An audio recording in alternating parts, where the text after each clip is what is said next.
సరే మీరు అన్నారు కదా 2-3 మంత్స్ లో జాబ్ చూసుకుంటానని, జాయిన్ అయ్యారా? జాయిన్ అయ్యాను మేడం. ఎంత శాలరీ వచ్చేది? నాకు 15 వచ్చేది మేడం. ఇంట్లోనే ఇచ్చేవాళ్ళ లేకపోతే మీరేమైనా దాచే? లేదు, మొత్తం ఇంట్లోనే.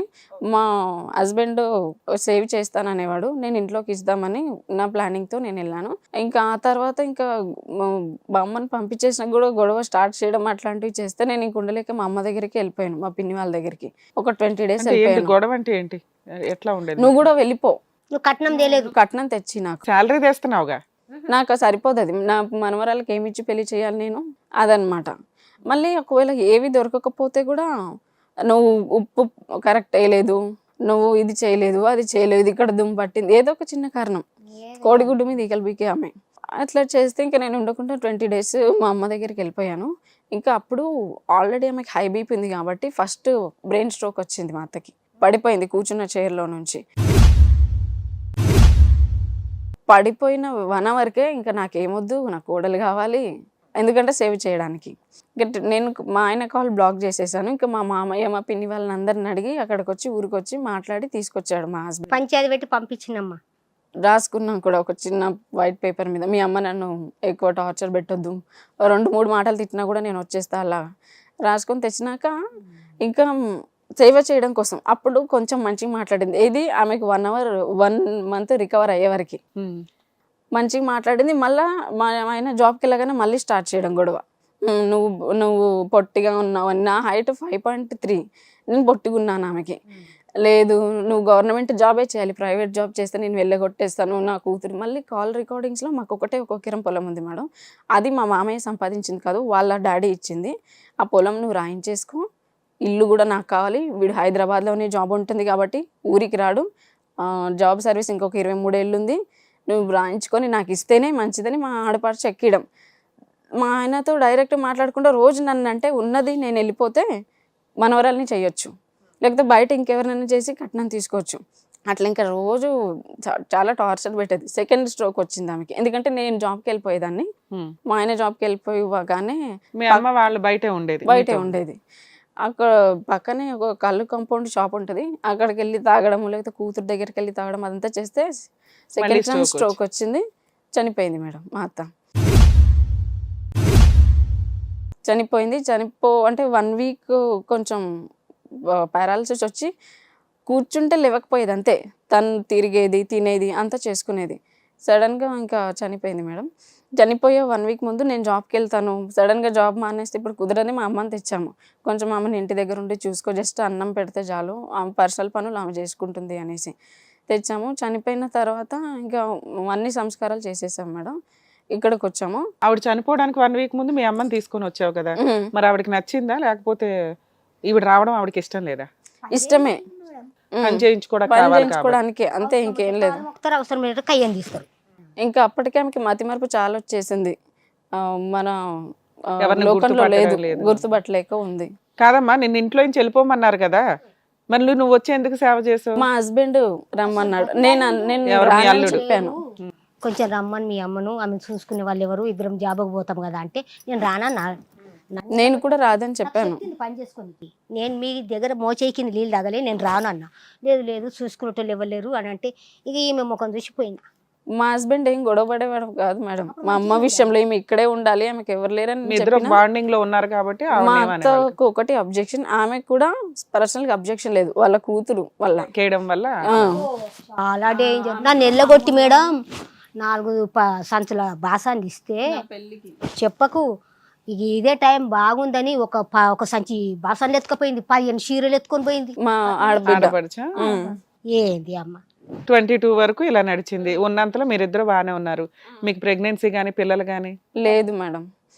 ఎందుకంటే ఓవరియన్ సిస్ట్ ఉండే మేడం, నాకు ఆపరేషన్ చేయించాడు మా హస్బెండ్. అంతకంటే ముందు ఇంకా ఊరికే మా అత్త ఇలా టార్చర్ పెడుతుందని నేను స్లీపింగ్ టాబ్లెట్ వేసుకున్నాను మేడం. అప్పుడు మా అమ్మ నా దగ్గరే ఉండేది, నేను ఫస్ట్ జాబ్ చేస్తున్నప్పుడు వేసుకుంటే హాస్పిటల్కి తీసుకెళ్తే మా హస్బెండ్ రాలేదు. నీకు అమ్మ కావాలా భార్య కావాలా తెలుసుకో, పెళ్ళం కావాలంటే అక్కడే పో, నేను ఇప్పుడే సూసైడ్ చేసుకొని చచ్చిపోతాను బ్లాక్మెయిల్ చేయడం మా అత్త. నువ్వు ఇక్కడే ఉంటే ఒకవేళ చచ్చిపోయింది అనుకో, నీకు 1 month లో పెళ్లి చేస్తాను, 70 లక్షలు ₹1 కోటి కట్నం తెచ్చిచ్చి. బయట అలాగే ఉన్నా అంటే ఇతను రాలేదు మేడం, హాస్పిటల్కి రాలేదు. పిలువు అతన్ని, క్రిమినల్ కేసు అవుతుంది అది ఇది అని చెప్తే ఇంకా ఎందుకులే, ఇతను మంచోడు, మా అత్తనే సూసైడ్ చెడ్డది కదా. అటెంప్ట్ యాక్ట్ చేసావు మీ అమ్మగారి దగ్గర ఉన్నప్పుడు చేసావా లేకపోతే మీ అత్తగారి దగ్గర ఉన్నప్పుడు చేసావా? మేమందరం కలిసి ఉన్నప్పుడే, ఆవిడ చనిపోవడానికి ముందా లేకపోతే మధ్యలో? ముందే, చనిపోవడానికి ముందే. మా హస్బెండ్, నేను, మా అమ్మ కలిసి ఉన్నాము. మా దగ్గరకు వచ్చిన 1 month లోనే ఆమె టార్చర్ నేను భరించలేకపోయాను మేడం. మీరు ఆవిడతో కలిసి ఉన్నది నాకు తెలుసు 2-3 months అన్నట్టు అనిపిస్తుంది. ఫస్ట్ 1 month లో స్లీపింగ్ టాబ్లెట్స్ వేసుకుని అదంతా వేసేసుకున్నావు, చేశాను. ఆ తర్వాత 2 years ఉంది. మీరు అక్కడ లేరుగా, వాళ్ళతో కలిసే పాటు ఉన్నారా? మా అమ్మ బయట ఉంది. మీ అత్తగారితో ఆ 2 years కలిసి ఉన్నారా కలిసి మీరు? ఉన్నాం ఆ, మేడం. ఓకే. వీళ్ళిద్దరు డ్యూటీ ఇవ్వగానే ఫుల్ ట్యాంక్. ఆవిడ ఆవిడ డబ్బులు ఇచ్చేది, వాళ్ళ కూతురు దగ్గర నుంచి తెచ్చేసుకొని డబ్బులు ఆమె డ్రింక్ చేయడం, ఆమెకి నచ్చింది చేయడం జరిగేది. తర్వాత ఆమె చనిపోయిన తర్వాత మేడం, మేలో చనిపోయింది కదా, జూన్, జూలై, ఆగస్ట్ వరకు మా హస్బెండ్ బాగానే ఉన్నాడు. మా అమ్మ స్కూల్లో ఆయా పని చేస్తుంది. మా హస్బెండ్ షిఫ్ట్ ఉంటుంది, మార్నింగ్ 8 నుంచి ఆఫ్టర్నూన్ 2 వరకు. ఈరోజు నెక్స్ట్ డే ఆఫ్టర్నూన్ 2 నుంచి నైట్ 10 వరకు ఉంటుంది. మా అమ్మ నేను జాబ్కి వెళ్ళిపోయే వాళ్ళం. మార్నింగ్ 2 వరకు ఖాళీ ఉంటుంది కదా, పైన G+1 మాది, పైన ఓనర్ వాళ్ళ కూతురు ఉంటుంది. మీరు రెంట్కుంటున్నారా? పెట్టుకుంటున్నాం. గ్రౌండ్ ఫ్లోర్లో మేము ఉంటాము. ఇంకా మా అత్తయ్య చనిపోయిన తర్వాత నేను, మా అమ్మ జాబ్కి వెళ్ళే వాళ్ళము. పైన ఓనర్ వాళ్ళ కూతురు వచ్చింది రీసెంట్గా, మా అత్త చనిపోయే ఒక 1 month ముందే. నీకు అప్పటిదాకా అత్తగారి హెరాస్మెంట్, ఆడపడిచి హెరాస్మెంట్. అత్తగారు చనిపోయిన తర్వాత ఇప్పుడు కొత్త ట్విస్ట్, ఆడపిల్ల హరాస్మెంట్ కూడా పోయింది. అప్పుడు మా అత్త చనిపోయిన వెంటనే చనిపోయిన కాడి నుంచి ఆవిడ లైఫ్ స్టైల్ ఏదో ఆవిడ చూసుకుంటుంది. అసలు ఇంకా మా మధ్యలో హస్బెండ్ ఎవరు వాళ్ళ ఉండరు. అక్క మాట్లాడుకోలేదు. అదేలేమ్మా.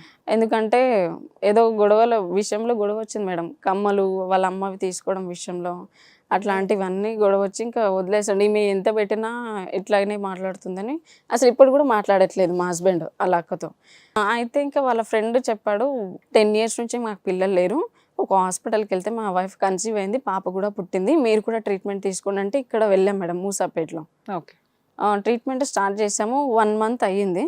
ఆ ఓనర్ వాళ్ళ కూతురు పైకి వచ్చింది, ఆమెకి హస్బెండ్ 7 years పాప. ఆ అమ్మాయి చిన్న పాప స్కూల్కి వెళ్ళిపోతుంది, ఇతను కింద ఉంటాడు, మేము జాబ్కి వెళ్ళిపోతాం. మధ్యాహ్నం 2 o'clock మంచినీళ్ళు వస్తాయి. ఆ టైంలో అసలు ఎలా కలుసుకున్నారో నాకు తెలియదు. ఈయన కూడా జాబ్కి వెళ్ళిపోతాడు కదమ్మా. మార్నింగ్ 2 o'clock Shift లో ఉన్నప్పుడు వ్యవహారం. ఎవ్రీడే షిఫ్ట్లోనే మేడం. ఒకరోజు 2 o'clock వరకు ఇంట్లో ఉంటాడు, నెక్స్ట్ డే 2 నుంచి ఇంట్లో ఉంటాడు, అలాంటి షిఫ్ట్. ఇంకా ఆమెతో రిలేషన్ పెట్టుకున్నాడు మేడం. నాకు ఎలా తెలిసిందంటే ప్రెగ్నెన్సీకి ట్రై చేస్తున్నాము. ఆవిడకి పెళ్లి అయింది, పిల్లలు ఉన్నారు. ఒక అలాంటి పాప. ఆవిడతో ఈయన రిలేషన్ పెట్టుకున్నాడు. చూడ్డానికి కూడా చాలా చండాలంగా ఉంటుంది మేడం. నేను ఫొటోస్, వీడియోస్ కూడా తెచ్చాను ఆమెవి. ఆమె వాయిస్ రికార్డ్స్ కాల్ కూడా తెచ్చాను, నా దగ్గర ఉంది. ఐ థింక్ ప్రెగ్నెన్సీకి ట్రై చేస్తున్నప్పుడు చెప్తారు కదా మేడం వాళ్ళు, గైనకాలజీ మేడం, మీరు ఇలా కలిసి ఉండాలి, స్కాన్ చేసి ఎగ్ ఫార్మేషన్ ఇలా ఉంది, ఇంజెక్షన్ ఇచ్చాము అని. ఇంకా అసలు నాతో మాట్లాడడం మానేశాడు, కలవడం మానేశాడు. నాకు హెడేక్ ఉంది ఈరోజు, నాకు ఇంట్రెస్ట్ లేదు, పిల్లలు పుడితేనే బతుకుతారా జీవితంలో, పిల్లలు పుడితే ఇంకా వాళ్ళకి సంపాదించి పెట్టాలి, ఆడపిల్ల పుడితే పెళ్లి చేయాలి, ఇవన్నీ నాకెందుకు ఇంత రోత, అది ఇదని. అసలు ఎంత బాగుండేవాడంటే మేడం, నాతో మొత్తం రూట్ మార్చేసి అసలు ఇలా పక్కన కూర్చుంటే కూడా చైర్ అంత దూరం వేసుకెళ్ళి కూర్చోవడం. మాట లేదు. ఒకవేళ మాట్లాడాడంటే అన్నం తీసుకురా, కూర తీసుకురా, నా బట్టలు ఐరన్ చేయి, ఉతికేసి ఇవ్వు, హెల్మెట్ తీసుకురా, ఫోన్ ఛార్జింగ్ పెట్టి ఇవ్వే. ఇంకేం ఒక పని మనిషితో మాట్లాడినట్టే. ఇది 22 నుంచి కదా, అంతకుముందు మీరు ఎప్పుడు పిల్లల గురించి మాట్లాడుకోలేదా? అప్పుడు ఎలా ఉండేవాడు? అంతకుముందు సర్జరీ చేయించింది తనే, పిల్లల గురించి, ఓవరియన్ సిస్ట్ గురించి. అప్పుడు ఇంట్రెస్ట్ గానే ఉన్నాడు. మేము ట్రీట్మెంట్ కూడా చాలా ట్రై చేసాము, అప్పుడు కాలేదు. అయితే IUI ట్రీట్మెంట్కి వెళ్ళమన్నారు మేడం మమ్మల్ని. కొత్త హాస్పిటల్కి వెళ్ళినప్పుడు మీరైతే ఫస్ట్ 5 times చేస్తాము నార్మల్ ట్యాబ్లెట్స్తోని, అది కాకపోతే IUIకి వెళ్ళాలని చెప్పారు. ఇంకా అసలు మొత్తం మాట్లాడడం మానేశాడు మేడం. ఇంకా అతనికి విటమిన్ B12, D3 లోపం ఉంది, నాకు కూడా ఉంది, ఇట్లా ఉంటే కుదరదని ట్యాబ్లెట్స్ ఇచ్చింది మేడం.